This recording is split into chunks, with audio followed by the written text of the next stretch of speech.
Afambavao makasika ny olana eo anivon'ery Madagasikara kosa nanomboka ny tolakandro teo ny fanelanelana ny médiation eo amin'ny délégué-ny mpiasa ao anatin'izany kompania petaterana izany sy ny foibe mpitantana ny kompania Madagasikara izay nisoloan'ny DRH tena moa atao anatin'izany fotoana izany naharitra efarana teo eo ny fiaonana teo amin'ny rotonta ary mbola toy hatramin'ny rampitso izany arahantsika ao anatin'ity sary ity ny faneho-kevitry ny andany sy ny kilany taorinan'ny dinika izany hoe rehefa avy nivoaka ny hevitra.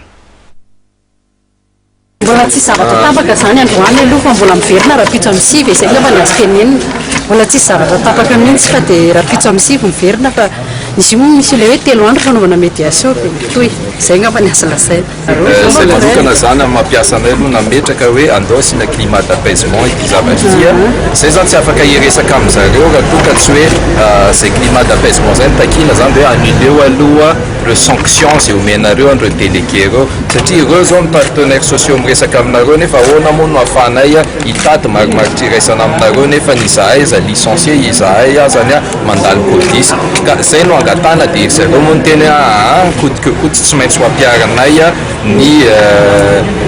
mesure disciplinaire ka dia zay aloha eo tsika zany dia rapitso amin'ny sivy ndray zany tsika dia androany moa zany ny médiation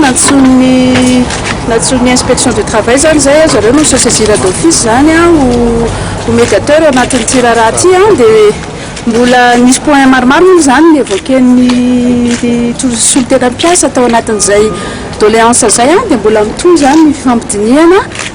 hatramin'ny rampitso aloha zany zay aloha no azo ambara zany fa mbola tsy tena nisy hoe inona loatra ny hevitra tapaka na résolution ndraisina ataona raha atao hoe 7 points zany no voaresaka tao dia any amin'ny 4e point zany zay zao no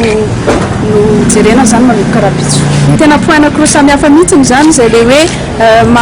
mahalicite na maha-illicite ny grève zay fa tsy misy ifandraisana loatra zay amin'ny médiation afaka mitohy foana médiation na dia samy mitana ny heviny ary ny rotota amin'izay hoe ara-dalàna sa tsy ara-dalàna ny resaka grève.